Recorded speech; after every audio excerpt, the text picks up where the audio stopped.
E aí, roladores de dados do mundo virtual de Oasis, hoje nós vamos ver o que a gente pode aproveitar de jogador número 1.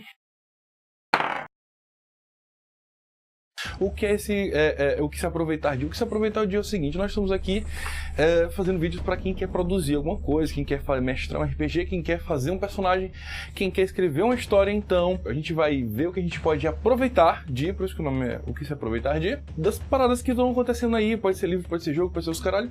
E vamos começar por cima, vamos começar no topo, vamos falar de Ready Player One. Senhores, fazendo um disclaimer aqui, né, antes de tudo, antes de mais nada, antes de qualquer coisa, tenho que dizer que não haverão spoilers nesse vídeo. Então, se você não assistiu Ready Player One, pode ficar tranquilo que você pode assistir, você pode aprender, você pode entender, e você não precisa saber ter assistido o filme, entendeu? Então, senhores, se vocês terem uma ideia um pouco da minha história com o Ready Player One, é o seguinte: eu não sabia, não tinha ouvido falar, estava dentro de uma gruta, não sei, aconteceu comigo, porque que eu, diabos, não estava sabendo de Ready Player One.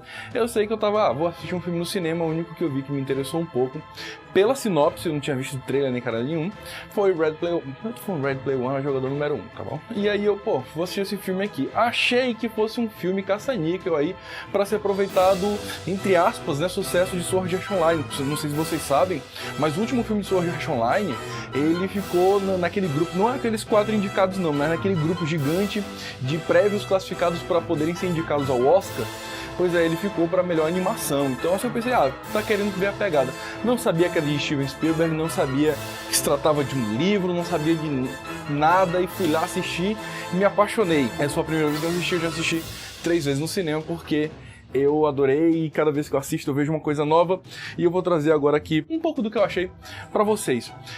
Em primeiro lugar, você que não sabe o que é o Jogador Número 1. Jogador Número 1 é um filme muito bacana de Steven Spielberg, que foi inspirado num livro lançado em 2011, da história de um garoto que é uma máquina de cultura pop. O cara sabe de tudo, o cara saca muito, e, como se diz, esse conhecimento que normalmente é inútil em qualquer lugar do mundo, para ele é extremamente necessário para ele conseguir avançar nesse mundo especial que é criado. Foi criado uma realidade virtual chamada Oasis, que é jogo pra caralho, jogo de luta, tiro, não sei o que você quiser, entendeu? Tudo no mesmo mundo, tudo interligado. O dono dessa parada, ele faleceu. Aí ele lança pro mundo um vídeo onde ele diz: olha, eu escondi 3 chaves, 3 easter eggs dentro do meu jogo, entendeu? E quem encontrar essas 3 chaves vai herdar toda a minha fortuna, vai herdar o jogo em si. E aí começa uma caçada louca atrás dessas 3 chaves e tudo mais. Agora eu não vou mais desenvolver aí o plot, isso aí vai deixar para vocês que vão assistir. O escritor Ernest Cline, que lançou o livro em 2011, ele é obcecado pela cultura nerd, principalmente da década de 80. A crítica, quando ele lançou a crítica do livro, não do filme, o filme parece que unificou, tanto a crítica quanto as pessoas que estão assistindo estão gostando bastante. Mas o livro, quando ele lançou, eu não sei se vocês lembram daquele grande negócio que teve na internet chamado Gamersgate, que teve vários problemas com aquela menina do Feminist Frequency, e gente fazia trote e mandava negro da SWAT pra dentro da casa de negro. Foi uma loucura essa parada do Gamersgate, e ele lançou esse livro um pouco perto dessa polêmica. Não foi exatamente no ápice, mas foi perto dessa polêmica. Então muita gente foi muito contra o livro por causa disso, porque o livro é uma afirmação geek do nerd, e naquele tempo tinha aquele negócio que a afirmação do nerd impedia que outras pessoas entrassem no mundo dos games, por isso que não é Gamersgate, né, o portão do game. O que eu tô dizendo é que a crítica, ela se dividiu loucamente, uns dizendo que aquele livro representava tudo de ruim que existe na internet, outros dizendo que não, que é uma perfeita criação do que pode ser o futuro, do que pode ser as amizades no mundo virtual, e sem contar que o livro era muito divertido. Alguns diziam que a história é muito ruim, a escrita dele que fazia a história ser boa. Outros diziam o contrário, que a história é muito boa, mas o cara não sabe escrever. E foi uma loucura quando ele lançou. Mas agora não, agora o Steven Spielberg botou a mão em cima, botou a mão de ferro e fez o filme. Cara, a pegada dele sobre aquele filme tem algumas diferenças do livro, mas também não é importante pra gente. O importante é que o que a gente aprendeu no filme para poder passar para vocês. Em primeiro lugar, narrativas diferentes para lugares diferentes, para situações diferentes. Como assim? Se você está assistindo um filme, você dormiu, acordou e eles estão no mundo real, você consegue perceber que eles estão no mundo real. Não só porque é muito diferente na situação de cores, é muito diferente na situação das pessoas, elas são diferentes, mas não... É diferente também a pegada. Você sente uma coisa mais lenta quando está no mundo real. Você sente um negócio menos louco e fugaz. Você sente uma pegada mais tranquila, entre aspas. Mesmo assim, tem momentos no mundo real que trazem grandes perigos para os personagens. E a narrativa, a câmera, toda a situação modifica-se de uma vez. Então fica um pouco mais acelerado, um ritmo um pouco mais frenético, mas mesmo assim nem se compara com o ritmo frenético que é no mundo dos games. Porque no mundo dos games é uma questão absurda. Até mesmo quando ele vai numa biblioteca, lá é uma questão, uma biblioteca, entre aspas, né? O negócio é mais uma pegada mais forte. Quando você vai trazer uma narrativa, seja escrevendo, seja narrando para os seus jogadores, mostre uma pegada diferente. Quando eles estiverem em situações diferentes. Por mais que não existam mundos diferentes no seu jogo. Mas, por exemplo, a maneira que você narra dentro de uma taberna não pode ser a maneira que você vai narrar dentro de uma dungeon. Eu gosto muito de trazer também para a mesa, eu não uso muito música. Mas quando eu estou fazendo um jogo, sessões de terror, eu faço muito isso. Às vezes eu começo a narrar uma situação tranquila, eles estão ali, não sei o que, eu simplesmente boto uma música tensa. Os jogadores, eles já começam a ficar tensos, eles começam a interpretar de maneira diferente os personagens dele, porque eles, como jogadores, ficaram tensos. Então eles começam a observar certas coisas, eles começam já a sentir, eles já começam a emergir naquela situação, naquele mundo, naquele clima. E aí quando eu tô já numa situação mais amena, que eu não trago a música, eles ficam mais soltos, mais tranquilos, menos vigilantes. Mas isso não significa que eu não possa trazer um perigo para eles naquele momento. Uma coisa que eu achei muito interessante, quando a pessoa que está lá no jogo, ela está agindo, a maneira que ela se move lá com todos os equipamentos dela, é a maneira que o personagem dela, o boneco dela, vai se mexer lá no mundo digital. As reações dele são exageradas. É botar a mão na boca e apontar, é se agachar e abraçar as pernas. São coisas que eles não fazem no mundo real. E eles exageram suas reações. Então, assim, até a maneira de interpretação, dependendo da situação que você está, deve e pode mudar, entendeu? Você tem que também sentir o clima. E para sentir o clima tem que ser criado, o clima tem que ser feito. Dica número 2. Usem referência até não aguentarem mais. Steven Spielberg pesa a mão na quantidade de referência que tem. Você vê personagens de Street Fighter, você vê personagens de Overwatch, você vê personagens de um monte de coisa, você vê o Coringa, você vê a Arlequina, você vê... É referência a todo momento, a todo instante, seja na roupa, seja um personagem aparecendo, seja um veículo, tudo isso, toda hora tem essas situações aparecendo.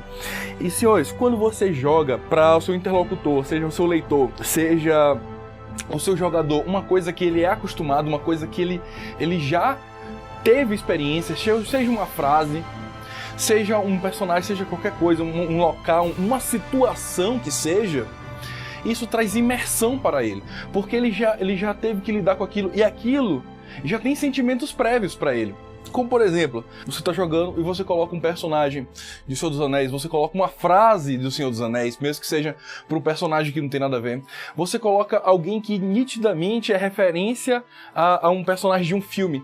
Aquele filme, o Senhor dos Anéis, ou o que for que seja, ele já tem sentimentos prévios. E aqueles sentimentos eles vão aflorar no momento que ele tiver que lidar com aquilo, naquele momento. Isso vai trazer uma imersão ainda maior para o seu personagem, para o seu interlocutor, para o seu leitor, ou o que quer que seja. Use e abuse de referências. Nós aqui do R2PG vamos lançar aí mais pra frente frases que você vai poder usar, situações que você vai poder usar e tudo mais, mas isso aí é pro futuro. Dica número 3. Tem uma situação, um momento, que eu não vou poder dar muitos detalhes, afinal faz parte do clímax do filme, que um dos personagens ele está sendo requisitado pelos seus companheiros para a situação que estava acontecendo. Eu não vou dar spoiler, então vai ficar meio subjetivo mesmo. Ao invés dele ir ajudar os amigos dele como eles solicitaram, ele resolve esperar, ele resolve não entrar naquele momento, ele resolve ficar meditando. E o momento que ele entra é o momento de maior brilho dele todo o filme. Então qual é a dica que eu trago para vocês? Saibam a hora de entrar em cena. Isso é mais difícil para um jogador perceber sozinho. Ele vai precisar do seu auxílio como mestre ele vai precisar do auxílio do mestre. Às vezes você, como mestre, lança aquela janela para ele, para esse é o momento daquele personagem brilhar, e às vezes ele perde. Você pode auxiliá-lo nisso, você pode colocar ele naquele momento. Lembrem-se dos filmes. Tem muito clichê que, eu não sei vocês, mas eu fico com muita raiva. Às vezes o vilão, ele demora para fazer certa coisa, e pelo fato dele ter demorado ali, ou acolá, ele acaba falhando. Se ele tivesse entrado antes, ele poderia ter tido sucesso. Mais importante do que a vitória do vilão é a narrativa. Então, o NPC, ele também tem que ter um momento de apresentar, de aparecer, de se situacionar. E isso vai trazer também a boa narrativa. Pois é, senhores, momento de Star Wars que você consegue ver isso com bastante clareza. Quando o próprio Han Solo, que vai ter agora um filme dele, um filme solo do Han Solo. Mas eu tô falando besteira, é verdade. E aí o Han Solo, ele some, ele desaparece da narrativa naquele momento. E aí, no momento de clímax, no momento de ápice da história, ele reaparece e salva lá a situação para os rebeldes. Então, senhores, às vezes você cria uma situação, como por exemplo, imagina o George Lucas mestrando e tem um jogador do Han Solo.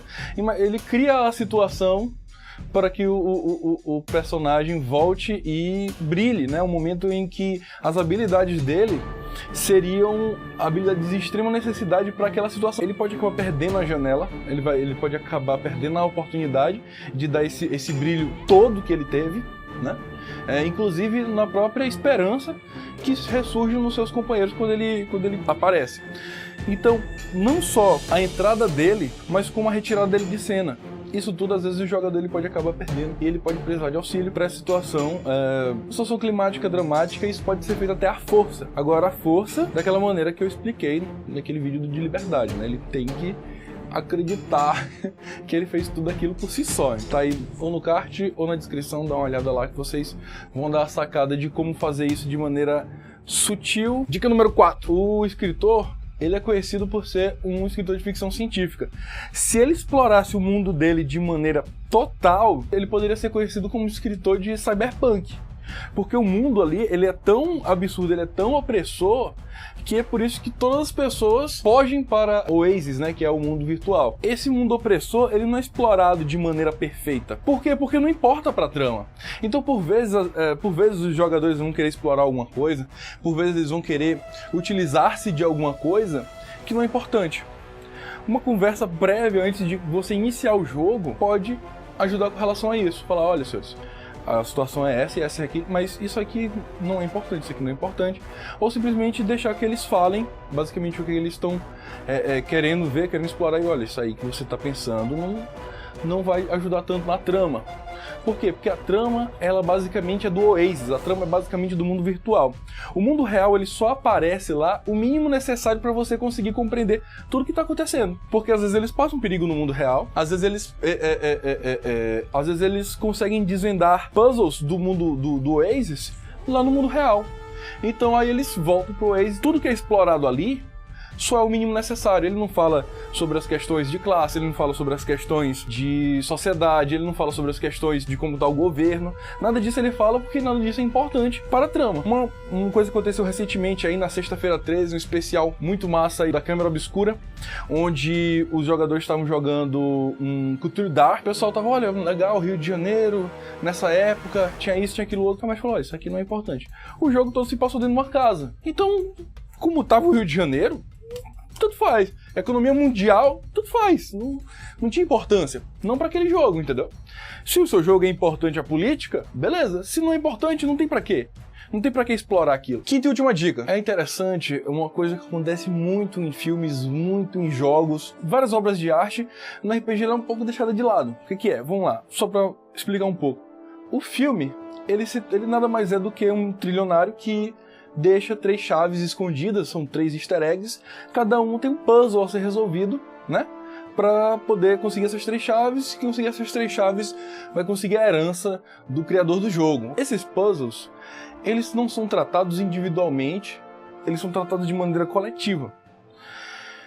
Tudo que acontece durante o filme, inclusive da primeira mensagem do filme até a última, são importantes para a resolução delas. Às vezes você tá jogando um jogo de RPG e aí você entra numa sala no meio de uma dungeon ou qualquer que seja e lá aparece um puzzle para você. Esse puzzle ele não foi tratado em nenhum momento de toda a saga que você teve jogando e esse puzzle não foi tratado em nenhum momento da dungeon que você entrou, onde ela aconteceu. Em nenhum momento. Ela simplesmente acontece e morre ali naquela sala. Ou você morrendo porque não conseguiu resolver ela, ou você resolvendo ela e ela nunca mais ser citada, jamais, para sempre, entendeu? Então vamos dar. Velho puzzle, acho que todo mundo já passou por ele. Você chega numa sala, a sala se tranca e começa a encher de água. Aí aparece uma palavra lá, com mágica, diz, eu sou muito leve, mas ninguém consegue me segurar por muito tempo. Aí os jogadores têm que falar ar antes que eles todos se afoguem. Ok, todo mundo já passou por isso. Mas, porra, bicho. O cara passou a dungeon todinha. O cara que criou aquela dungeon, ele achou que aquele puzzle era importante para a pessoa poder avançar nela. Ou, eu não sei, porque se ele quiser só afogar eles não tinha colocado a palavra mágica. Ou se ele colocasse a palavra mágica, ele não teria colocado a dica. Então eu acho que ele teve algum objetivo de fazer aquilo, a não ser que fosse pela pura sacanagem, né? Então vamos imaginar o seguinte, se ele acha que é importante para os aventureiros que estão ali ter esse entendimento para poder prosseguir, pô, ele fez só aquele pedaço da dungeon para essa resolução, eles não passaram por nenhum momento em que eles tiveram que trabalhar com o fôlego deles, ou porque tinha falta de ar no local, ou porque eles tiveram que passar por um buraco que estava já inundado. Eles não passaram por nada durante o game inteiro e simplesmente tiveram aquela situação do puzzle. Todo filme que você vê, filme de investigação, às vezes a primeira palavra que sai no filme é a responsável para o investigador conseguir fazer a resolução final do que ele estava investigando. Às vezes você está passando um filme de aventura mesmo, tudo que ele passa às vezes são conhecimentos que ele vai adquirindo, não só experiência, não só habilidades, mas são conhecimentos que eles vão adquirindo para ele conseguir vencer alguma coisa lá na frente. E é aquele momento que você faz assim, aquele momento é um momento mágico, todo mundo já passou por isso. Bicho, aquele cara falou aquilo lá naquela parte do filme e agora ela está sendo usada. Uma coisa assim que parecia sem lógica e sem nexo naquele momento, se encaixa de maneira perfeita aqui. Pô, isso aí é estupendo quando acontece com a gente. Isso não é colocado de maneira, pelo menos eu não vejo muito, sendo colocado de maneira precisa nas nossas mesas de dados e papel e caneta. Dica bônus aqui, a gente combinou só 5, mas aí tem uma dica bônus, uma coisa que eu lembrei agora enquanto falava sobre o filme. Uma coisa bem interessante, não é Deus, mas é bem interessante durante o filme. É um NPC, ele aparece e reaparece o tempo todo. No final do filme tu descobre um segredo sobre ele. No final do filme tu descobre uma coisa muito interessante que renova todo o interesse que você tinha pelo aquele personagem que já ficou batido durante todo o período. Essa renovação de personagem. E essa renovação pode acontecer, por exemplo, com os personagens jogadores. E eu posso até juntar essa dica com a dica anterior. É o seguinte, pode ser que no começo da aventura aconteça uma coisa inexplicável com um dos jogadores, mas lá na frente, bastante tempo na frente, você descobre, o personagem descobre alguma coisa sobre ele mesmo que explica o que aconteceu lá no começo do jogo. Então já dou uma juntada nessas duas dicas aí. Renovação de personagem, pode ser uma renovação do interesse do personagem, pode ser uma renovação dos próprios personagens jogadores, pode ser uma renovação ou dos protagonistas, ou uma renovação de um personagem NPC. Isso é muito interessante, isso agrega bastante para sua história. Por favor, deem o like, clique no sininho aí para não perder as próximas dicas das próximas coisas aí que a gente vai ver aí. Eu não sei se é um filme, se é um livro, mas aí a gente vai ver. Se você quer que a gente fale sobre alguma coisa que tá aí em alta aí, comenta aí embaixo. Boas rolagens de dados. Se inscreva. Sejam felizes e até a próxima.